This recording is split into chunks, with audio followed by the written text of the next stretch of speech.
Bonjour à tous et bienvenue pour ce nouveau test. Aujourd'hui on va parler d'un petit DAC, les Jikali A05. On reste sur du DAC USB-C, mais cette fois-ci un petit peu plus cher.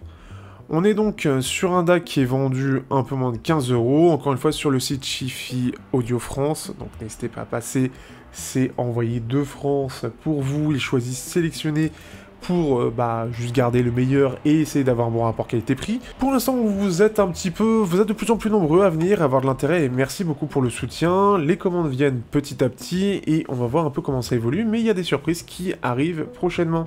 Donc n'hésitez pas, vous avez la newsletter, voilà, c'est la petite pub pour moi-même. Bref, et ce qui fait que, du coup, j'ai pris les Jikali A05 avant d'ouvrir le site, en étant intrigué, justement, de savoir est-ce qu'ils valent le coup. Est-ce que c'est un bon DAC USB-C? Je trouvais le fait d'avoir une boîte avec aussi un adaptateur en USB intéressant pour ceux qui n'auraient pas forcément un super PC ou qui veulent garder la même qualité sonore, que ce soit sur le téléphone ou sur le PC. Ici, bon, par contre, on n'a pas ce côté tout en un, ce côté compact comme il est proposé sur les A02, mais il est assez bien conçu et on va voir ça tout de suite. On passe au test.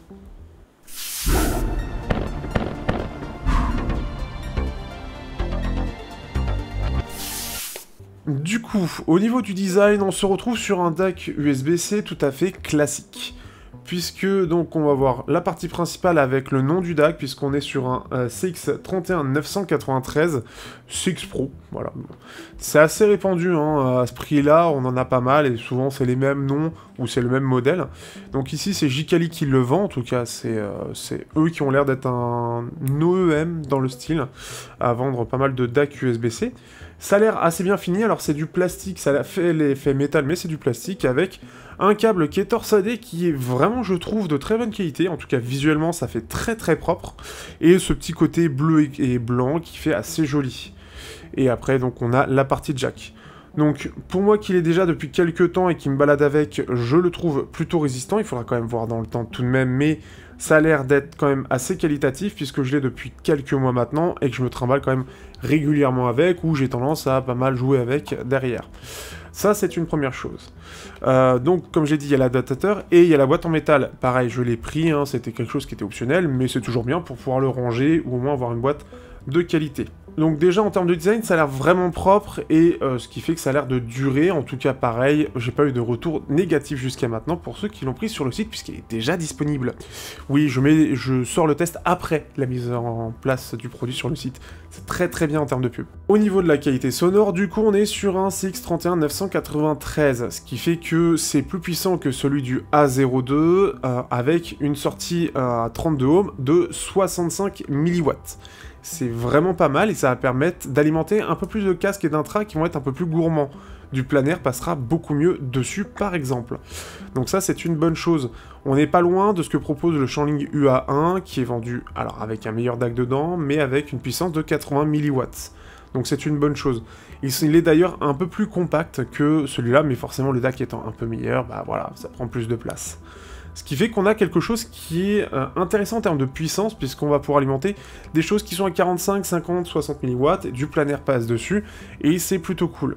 Donc ça, c'est la première bonne chose. Deuxième bonne chose, c'est qu'on a pareil un son linéaire, comme les A02, mais qui permet quand même d'avoir un peu plus de détails, un peu plus de scène, donc c'est globalement un peu mieux amplifié, et donc on va avoir des intras qui vont être un peu meilleurs.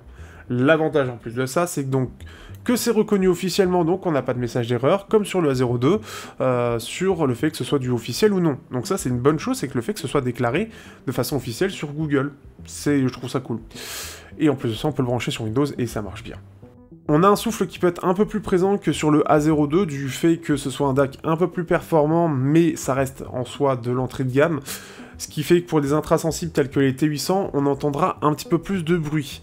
Je le trouve aussi un petit peu plus sensible à l'électronique du smartphone, ce qui fait que ça va vraiment différer selon la qualité du smartphone en lui-même, mais c'est ce qui peut jouer. Autant le souffle reste assez bas globalement, mais pareil, encore une fois je le redis, il faut pas mettre des intras trop sensibles, ça aura tendance à plus se ressentir que sur le A02, mais le souci étant que on a parfois plus un espèce de bruit électronique un peu plus ou moins persistant sur certains smartphones.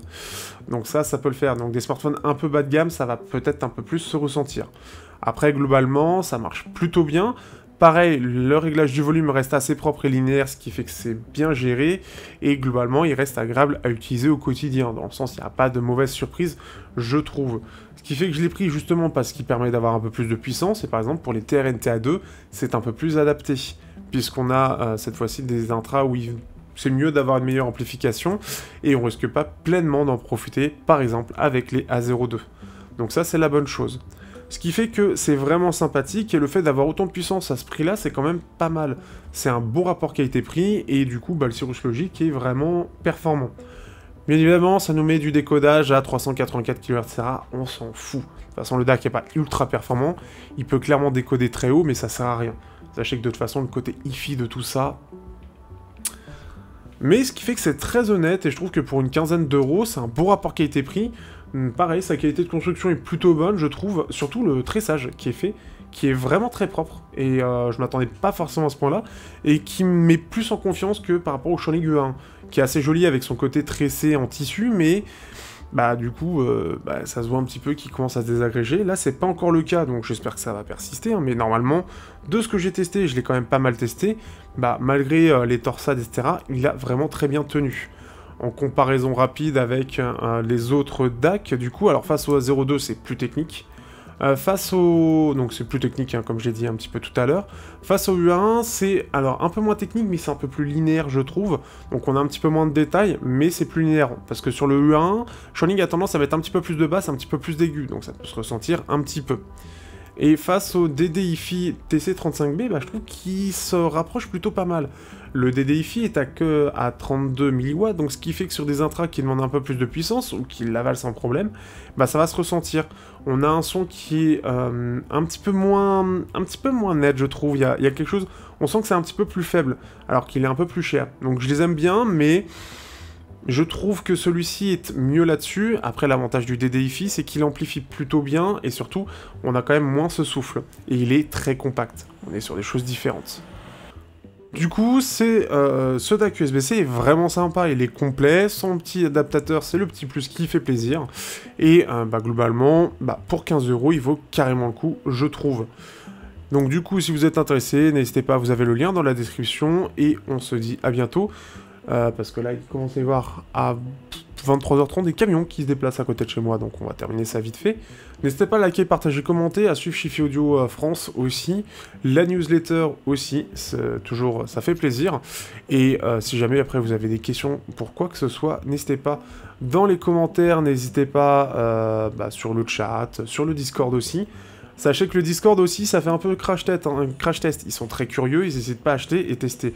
Donc si vous avez des doutes, pareil, parce que du coup c'est moi qui vends le produit, ce qui fait que c'est logique, vous avez le Discord pour ça, et ils pourront vous dire ce qu'ils en pensent eux. Donc c'est toujours bon à prendre, et moi j'essaie quand même de rester neutre dans tout ça, mais c'est sûr que c'est forcément un peu plus compliqué. Mais après, si je l'ai choisi et que je l'ai mis en ligne, oui, je l'ai mis en vente, c'est parce que justement, ils m'ont convaincu. Voilà, j'ai terminé, ça fait des travaux à côté après de minuit, et bien, dans ce cas, je vais vous laisser ici. Je vous souhaite une bonne soirée pour ceux qui regarderont ça le soir, et je vous dis à bientôt pour de prochains tests sur Technoid.